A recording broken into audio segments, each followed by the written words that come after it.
President Prabowo. Nice to meet you. I'm Kevin Dix.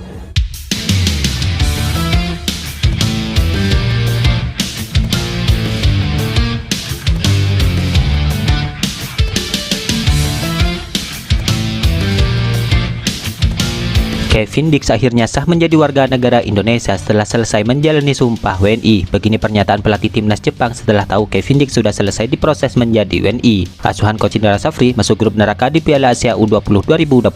Pernyataan angkuh pelatih baru Arab Saudi langsung tebar ancaman jelang menghadapi tim merah putih. Ramai soal pernyataan coach Justin yang setuju dengan Erick Thohir soal capaian timnas di putaran ketiga. Martin Paes terus menikmati suasana indah di Indonesia setelah tiba lebih cepat. Simak informasi selengkapnya sebagai berikut.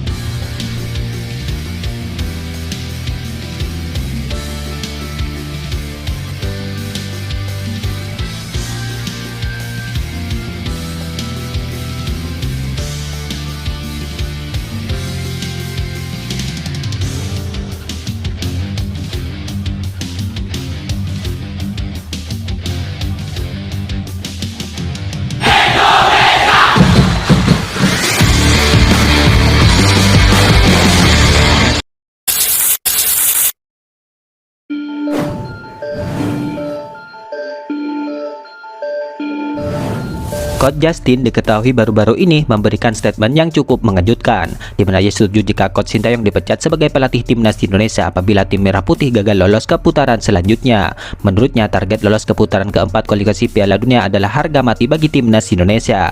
Pernyataan itu disampaikan dalam video YouTube Nalar TV Indonesia pada Senin kemarin. Sesuai dengan jadwal, Indonesia akan bertemu lawan di kandang, di mana kita bisa dapat 3 poin per laga melawan Arab Saudi, Bahrain, dan Cina, kata Coach Justin. Anggap saja Indonesia kalah melawan Jepang. Kita harus sapu bersih ketiga laga kandang itu, tegas Coach Justin. Saya setuju dengan pernyataan Pak Erick Thohir bahwa Indonesia harus tembus 4 besar. Tidak bisa ditawar-tawar lagi, ujar Coach Justin. Kalau gagal masuk 4 besar, pecat pelatih Sintayong, tutup pernyataannya di channel YouTube tersebut. Ya, kekecewaan Coach Justin bermula dari buntut pemilihan pemain starting timnas Indonesia kala menghadapi timnas Cina, di mana beberapa pemain andalan seperti Tom Haye, Rizky Ridho hingga Malik Rizaldi tidak dimainkan sejak babak pertama. Akibatnya timnas Indonesia harus mengalami kekalahan pertama di putaran ketiga.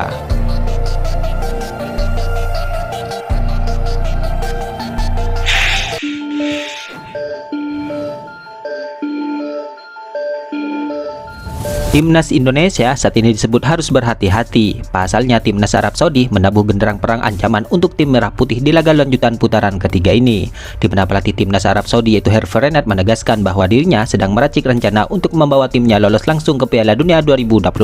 Menurutnya, salah satu jalan adalah dengan melumat timnas Indonesia. Ya, diketahui saat ini Arab Saudi berada di dalam posisi belum aman di grup C putaran ketiga, di mana Arab Saudi berada di posisi ketiga klasemen sementara dengan koleksi 5 poin dari 4 pertandingan. Dalam hal ini, Arab Saudi tentu juga harus memaksimalkan 6 laga tersisa untuk membuka peluang lolos langsung ke Piala Dunia, sebab hanya 2 tim teratas di klasemen akhir yang berhak lolos langsung ke turnamen tersebut, sementara 2 tim peringkat ketiga dan keempat harus berjuang lagi di putaran selanjutnya. Terdekat, Arab Saudi akan berhadapan dengan Australia dan Indonesia. Dalam 2 kesempatan ini, Arab Saudi akan berstatus sebagai tim tamu. Dalam hal ini, Hervé Renard pun langsung menabuh genderang perang.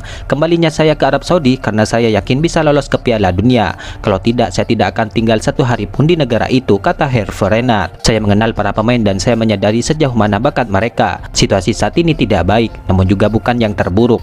Terdapat 6 pertandingan tersisa hingga akhir kualifikasi, tutur sang pelatih. Jadi misinya jelas, 2 tempat teratas lolos ke Piala Dunia dan segalanya masih mungkin terjadi. Tugas ini tidak mudah tapi mungkin, katanya lagi menegaskan.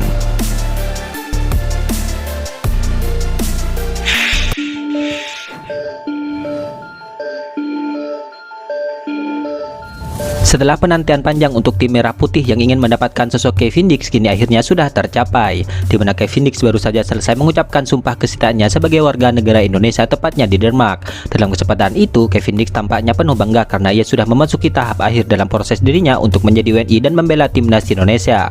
Walau proses pengambilan sumpah WNI-nya sempat tertunda karena jadwal padat sang pemain, namun kini akhirnya proses tersebut sudah selesai. Dalam hal ini, Kevin Dix tentu sudah bisa dikatakan sah menjadi WNI, namun tentunya masih belum sah untuk bisa bisa membela timnas Indonesia karena sang pemain saat ini harus menyelesaikan proses dirinya untuk perpindahan asosiasi sepak bola dari KNVB ke PSSI. Baru setelah itu sang pemain bisa dikatakan sah juga untuk membela timnas Indonesia.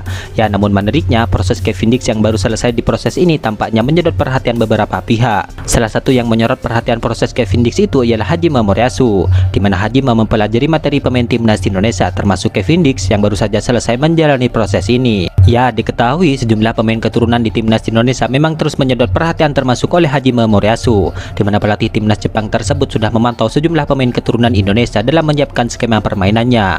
Pemantauan itu tidak hanya ditujukan kepada pemain yang sudah masuk ke dalam daftar 27 pemain skuad Garuda, akan tetapi juga kepada Kevin Dix yang baru saja selesai menjalani proses dirinya untuk menjadi WNI. Ya, diketahui proses Kevin Dix ini memang sudah mulai memasuki tahap akhir, di mana sebelumnya pemain FC Copenhagen itu dijadwalkan melakukan pengambilan sumpah keluarga negaranya pada Kamis kemarin. Namun saat itu situasinya tidak memungkinkan.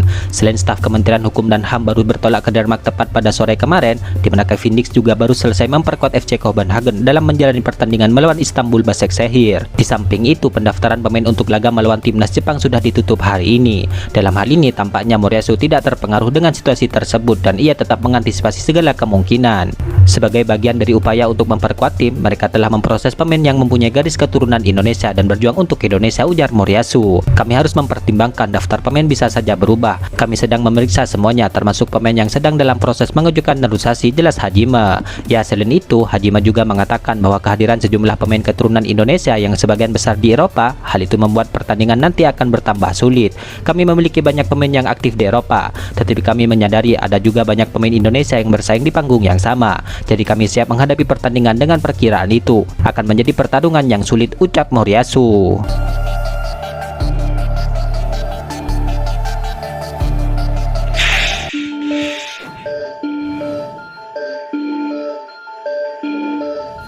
Timnas Indonesia diketahui mendapatkan lawan yang cukup sulit di putaran final Piala Asia U20 2025 ini. Berada di grup C, di mana tim Merah Putih akan berjumpa dengan Uzbekistan yang merupakan juara pada edisi 2023 yang lalu.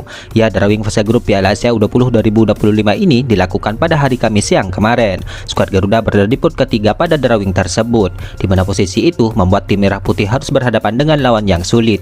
Ya, timnas Indonesia lolos ke Piala Asia U20 2025 ini setelah menjadi juara grup F pada babak kualifikasi. Dari 3 laga yang dijalani pasukan Coach Indra Safri ini mendapatkan 7 poin setelah menang melawan Maladewa, Timor Leste dan imbang melawan timnas Yaman. Sebagai informasi, Piala Asia U20 2025 ini akan digelar tepatnya di Cina, di mana hal ini akan menjadi partisipasi ke-20 Indonesia pada ajang Piala Asia U20 2025 ini. Berdasarkan pada hasil drawing, timnas Indonesia U20 berada di grup C pada Piala Asia U20 2025 mendatang.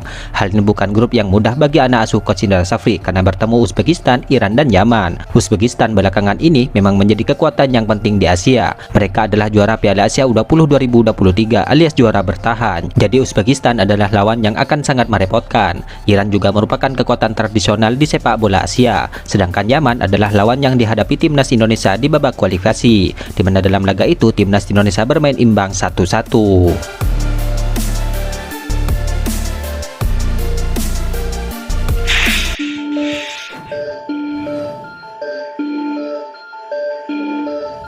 Momen menarik, Martin Paes baru-baru ini mengumumkan dirinya tengah berada di sebuah hotel di Jakarta jelang laga timnas Indonesia melawan timnas Jepang dan Arab Saudi. Selamat pagi Jakarta, tulis Martin Paes lewat story akun Instagramnya sambil mengunggah foto pemandangan gedung di Jakarta dari sebuah kamar hotel tempat ia menginap. Uniknya, unggahan Martin Paes tersebut diiringi lagu Kopi Dangdut yang diciptakan sekaligus dipopulerkan oleh Fahmi Shahab. Ya, diketahui pemain FC Dallas itu tiba lebih awal dari jadwal yang sudah ditentukan PSSI, di mana rencananya para pemain timnas Indonesia akan memulai pemusatan latihan sebelum melawan Jepang pada 10 November. Martin Paes memang sudah tidak memiliki agenda bersama FC Dallas. Itu artinya Martin Paes memiliki banyak waktu untuk dihabiskan di Indonesia dibandingkan pemain yang lain, di mana kiper 26 tahun itu pun bisa menikmati suasana berlibur di Indonesia jelang bergabung ke pemusatan latihan skuad Garuda.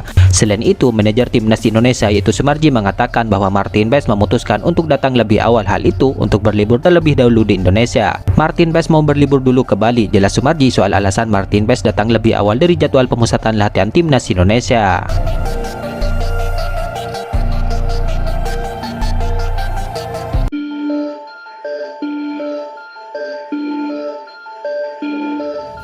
Elkan Bagot baru-baru ini akhirnya sudah kembali terlihat di lapangan, di mana Elkan Bagot akhirnya terlihat lagi di saat ia tampil membela klubnya Blackpool FC. Di laga itu, bek timnas Indonesia tersebut bermain 45 menit sebagai starter melawan Liverpool U21.